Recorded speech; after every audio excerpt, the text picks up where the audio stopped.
এমন একটা নিয়ামত বাবা, এমন একটা নিয়ামত। আল্লাহ বললেন মা বাবাকে ধমক দিয়ে কথা বলো না, ওয়াকুল্লাহুমা কওলান কাদিমা, মার সাথে নরম নরম কথা কও, বাবার সাথে নরম নরম কথা কও, খবরদার ধমক দিও না।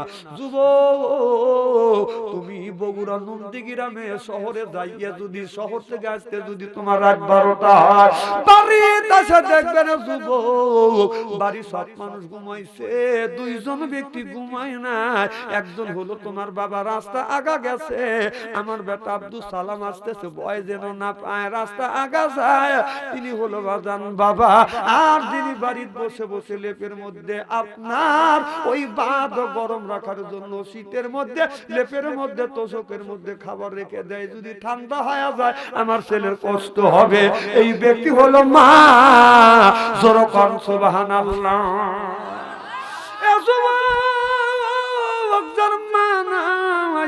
মার ব্যথা বোঝে, বাবা ধর মারা গেছে সেই কিন্তু বাবার ব্যথা বোঝে। যেই মুরব্বির মা নাই, বাবা দুনিয়ায় নাই, সে কিন্তু মা বাবার কথা শুনলে কলিজা আঘাত লাগে। আমি গুনাহগার, আমার বাবা এই জমিনে বেঁচে ছিল বাদান 97 বছর পর্যন্ত, আমার মা 112 বছর পর্যন্ত বাদান বেঁচে ছিল।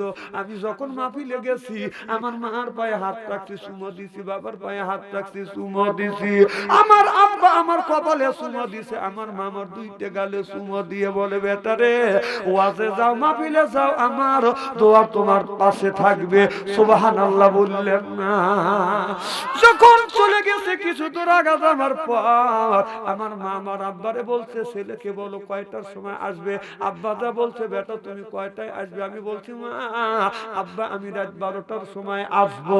যখন রাত 11টা বেজেছে আমার আব্বা আমার মাকে বলতে যাও ছেলে ভয় পাবে, তখন তো বাদান গাড়ি নিয়ে যাই নাই, হাইটে গেছি, কনকনা শীত, পা বাদান ঠান্ডায় বাঁকা হয়ে গেছে, হাতটা বাঁকা হয়ে গেছে।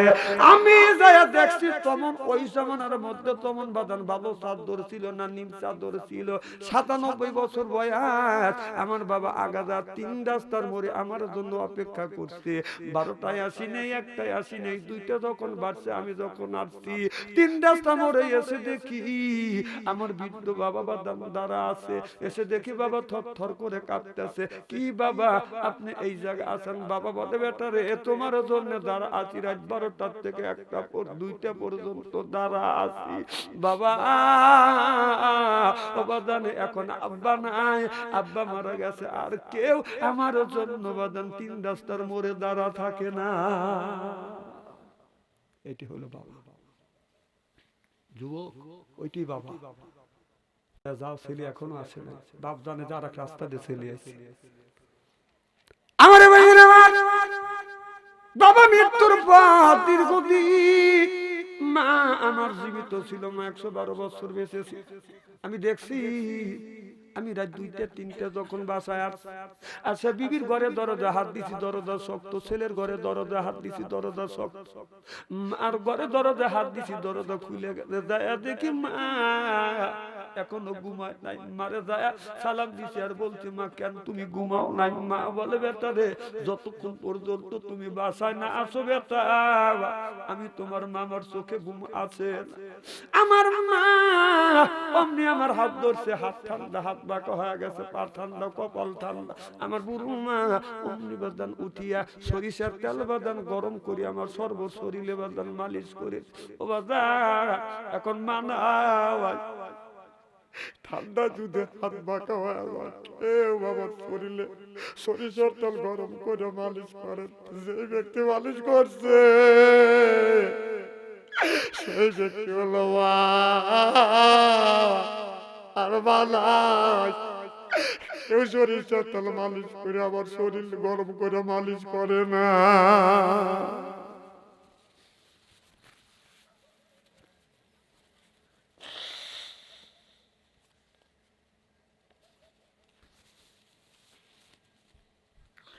যার মা নাই বাবা নাই তার কলিজায় আঘাত লাগবে, চোখে যদি পানি আসে বাঁধন ওই লোকটার চোখে পানি আসবে, কলিজায় যদি আঘাত লাগে ওই মানুষটার কলিজায় আঘাত লাগবে।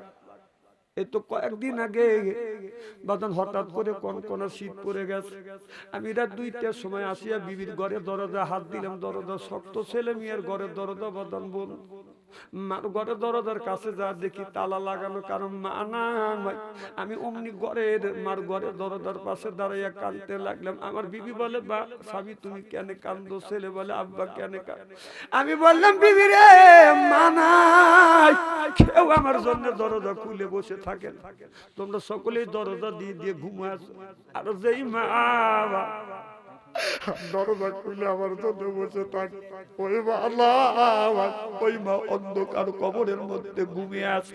ও বাবা, আল্লাহর কসম করে বলতেছি, আমি এক একদিন রাত্রে যখন মার কথা বাবার কথা মনে হয়, আমার বাড়ির পাশে মা বাবাকে মসজিদের পাশে কবর দিছি, আমি রাত 2টা 3টায় বাদান মা বাবার কবরের পাশে দাঁড়াইয়া আস্তাগফিরুল্লাহ 7 বার, সূরা ফাতিহা 3 বার, সূরা ইখলাস 3 বার, এরপরে সুবহানাল্লাহ, আলহামদুলিল্লাহ, আল্লাহু আকবার বলিয়া, এরপরে নবীর উপরে 11 মাত্রবার দরুদ শরীফ পড়ে আল্লাহর কাছে হাত তুলে কাঁদে আর বলি, আল্লাহ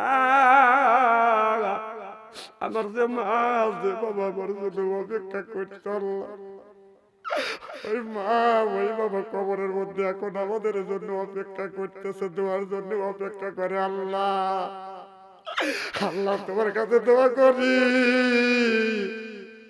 আমার মা আমার বাবার কবরে গোড়া সব মাফ করে দিও। রব্বির হামহুমা কামা রব্বায়ানি সগীরা বলে কেউ যদি দোয়া করে চোখ থেকে পানি বের হইয়া নাকের ডগায় আসার আগে আগে আল্লাহ মা বাবার কবরের গোড়া সব মাফ করে দেয়। জোরে কোন সুবহানাল্লাহ। ওয়াদান মানাই মার কোনদিন আসবে না, বাবা কোনদিন আসবে না। জামা পৌষ মাসে শীতের দিনে বামে শোয়াইছে প্রসব করে দিছি, ডানে শোয়াইছে প্রসব করে দিছি। ওই মা শীতের দিনে বাদান বুকে নিয়ে ঘুমাইছে, প্রসব করে বুকটা ভিজিয়ে দিছি, ব্লাউজ ভিজে গেছে। এমন কোন লোক বলতে পারবেন না মা রাগ করে খাটের নিচে ফেলে দিছে, আমার বুকে কেন প্রসব করছে? এই কাম কোন মা করে নাই। সেই মা মারা গেছে, সেই মাকে কেন তোমরা ভুলে থাকো?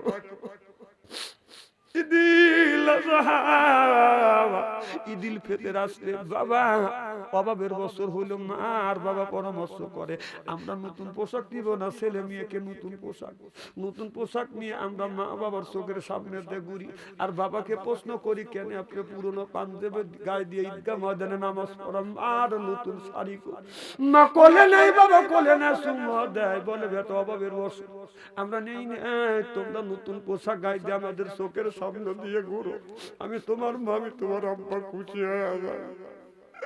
ওই মাকে কেমনে করে তোমরা ভুলিয়া থাকো? ওই বাবা রে কেমনে বলো?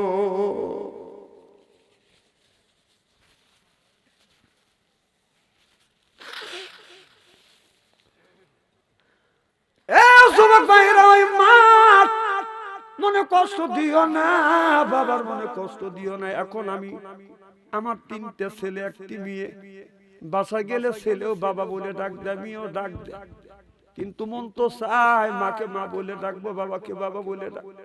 বাসায় যাই আর কাউরে বাদান পাই না, বাবা বলে ডাকতে মন চায়। ও বাদান ওই বাবা 3টে কাপড় নিয়ে, মা 5টা কাপড় নিয়ে ঘুমিয়ে আছে। আমি জানি যাদের মা মারা গেছে তারা তো বাদান ভালো করে জানে, ওই মা লক্ষ লক্ষ টাকার সম্পদ রাখছে, বাবা লক্ষ লক্ষ টাকার সম্পদ রাখিয়ে 3টা 5টা কাপড় নিয়ে কবরের মধ্যে ঘুমিয়ে আছে। কেমন করিয়া ঘুমাইয়া রইছো আব্বা অন্ধকার কবরে, শীতের দিন ঠান্ডা মাটিতে আব্বা রইছো কেমনে তুমি ঘুমাইয়া লেপনাইবা আলি শোনাই গো আম্মা অন্ধ ঘরে রইছ ঘুমাইয়া, রাতে দিনের পর রাত্রি আসিল আম্মা এখনো ফিরে বাড়ি তাইলেন। আমি জানি না কার মা নাই বাবা নাই কবরে, মা বাবার জন্য যদি দান খয়রাত করে, দানের দৌলতে আল্লাহ মা বাবার কবরে গোড়া জাপ মাফ করে দেয়। ও বাজান মা বাবা কতক্ষণ শান্তি পায়, রুহানি হালেতে দোয়া করে, আল্লাহ আমার বেটার দানটা কবুল করো, তাদের অর্থ সম্পদ বৃদ্ধি করে দিও। অবদান এই মাহফিলের ভিতরে এমন কোন ব্যক্তি আছেন মা মারা গেছে, বাবা মারা গেছে, একজন বলে হুজুর মার জন্য আমি 5,000, একজন বলে 10,000, একজন বলে হুজুর 2,000, একজন বলে হুজুর আমি 1,000 টাকা দিব, 500, 1,000 বা জানো 200, 100 আর থেকে উঠাবেন না। একজন ব্যক্তি বলে হুজুর মা বাবা কবরে, ওই মা বাবার জন্য 5,000, 1,000, 2,000 করে দিব। 1,000, 1,000 করে 10 জন ব্যক্তির কাছে বাদান 10,000 টাকা আমি দাবি করলে বাদান 3 জন মানুষের দোয়া কবুল করে, মা বাবার দোয়া, মজলুমের দোয়া, মুসাফিরের দোয়া। আমি মুসাফির দোয়া করি আল্লাহ যেন দানটা কবুল করে, জোরকান আমিন। কে দিবেন বাদান 1,000, 5,000 টাকা? একটু হাত তোলেন তো দেখি। বাবা নাই আর বাবা কোনদিন আসবে না, মা কোনদিন আসবে না। মা বাড়িতে বসবাস করতেছি, বাবা জমা জমি চাষবাস করতেছি। কি নাম? কি নাম? আলহাজ গোলাম রব্বানী 1,000 টাকা। জোরকান মারহাবা, আরো জোরকান মারহাবা। আল্লাহ আলহাজ গোলাম রব্বানী মা দুনিয়ায় নাই, বাবা দুনিয়ায় নাই, 1,000 টাকা দান করলো। আল্লাহ তুমি দানটা কবুল করো, দানের দৌলতে মা বাবার কবরের ঘরে যাব তুমি মাফ করে দাও। আল্লাহ ভাইজানকে মক্কায় নিয়েছো, আর যদি মক্কায় না নাও আর একটিবার বিশ্ব নবীর সাথে স্বপ্নে দিদার করায়ো। জোরে জোরে বলুন আল্লাহুম্মা আমিন। আসেন ভাইজান তাড়াতাড়ি আসেন, একটু জিকির করো লা ইলাহা।